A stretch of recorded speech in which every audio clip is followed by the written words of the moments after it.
Tu écoutes Un mois à la fois le podcast, épisode 12. Si tu penses que lire est ennuyeux et que de toutes les façons tu ne sais pas avec quel livre commencer, ce podcast est fait pour toi. Bienvenue sur Un mois à la fois le podcast, je suis Rianne et tous les vendredis, le temps de quelques minutes, je te fais découvrir des lectures et notamment des fictions palpitantes, étonnantes et décalées qui rempliront ta future pile de lecture.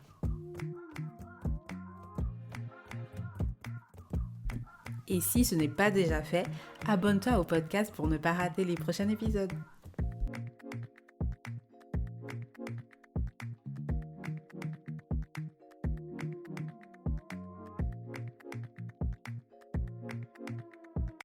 Si tu n'as pas encore écouté l'épisode 11, c'est très bien. Tu ne rates rien parce que la vérité, c'est que juste après cet épisode, j'ai disparu pendant 2 ans. J'ai un peu honte, mais je n'ai pas fait rien non plus.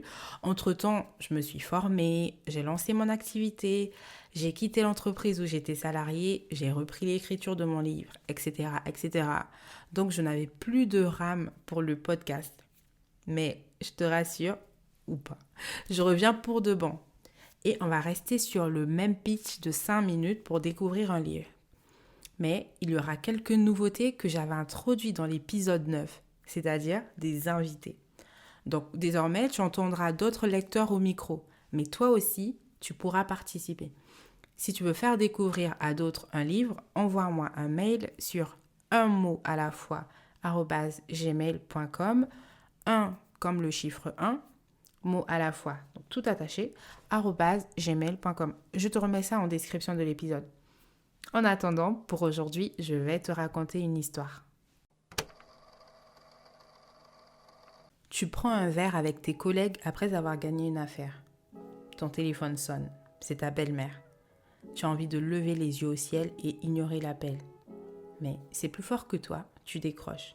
Et là, tu dois te rendre au poste de police de la ville d'à côté parce que ton mari est en détention. Tu arrives, mais au lieu de te donner la raison de ta présence, on te questionne sur ton couple. Tu commences à perdre patience, mais l'inspecteur en face aussi. Pourtant, ça ne t'impressionne pas. Puis il te balance la nouvelle. Ton mari est accusé de meurtre de sa maîtresse. Et là, tu vomis.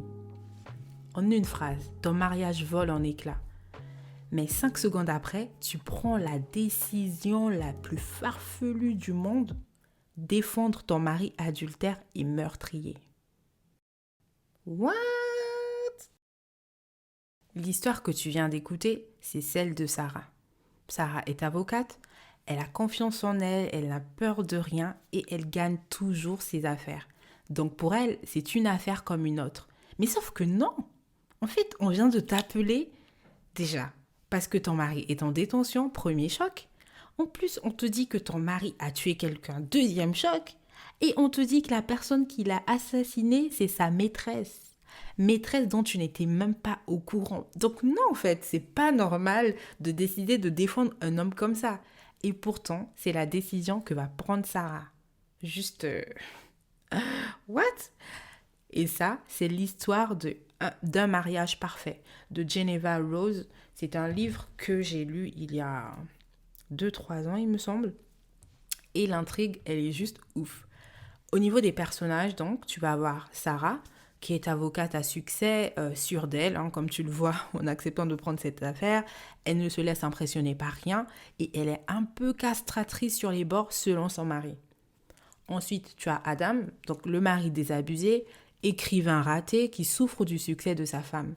Et après, tout autour, tu as les personnages, notamment la belle-mère relou de Sarah, son assistante, son rival au cabinet d'avocat, la maîtresse assassinée, les officiers de police et le mari de la maîtresse assassinée. Bah oui, parce que Adam est marié et il trompe sa femme avec une autre femme qui était mariée aussi avant qu'elle ne meure. Donc là, tu vois, tu as tout un panel de personnages haut en couleur et ensuite, l'histoire se découle. Et là donc, tu vas découvrir les failles du couple, les blessures de chaque personnage, les non-dits, la rancœur, mais vraiment tout. Là, t'es vraiment...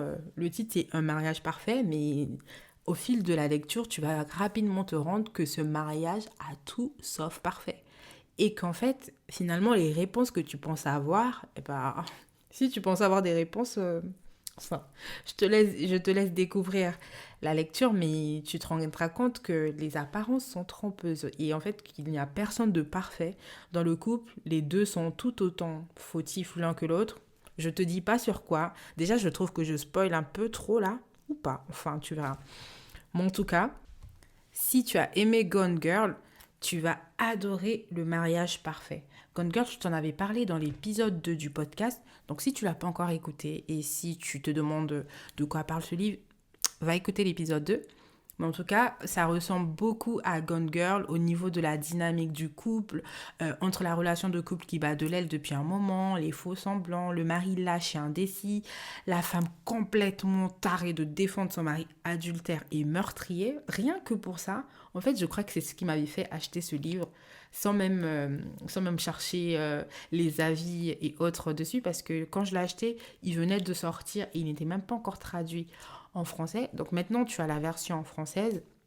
Donc si tu veux un bon thriller psychologique avec des trahisons, un couple qui est tout sauf parfait, va lire Le mariage parfait.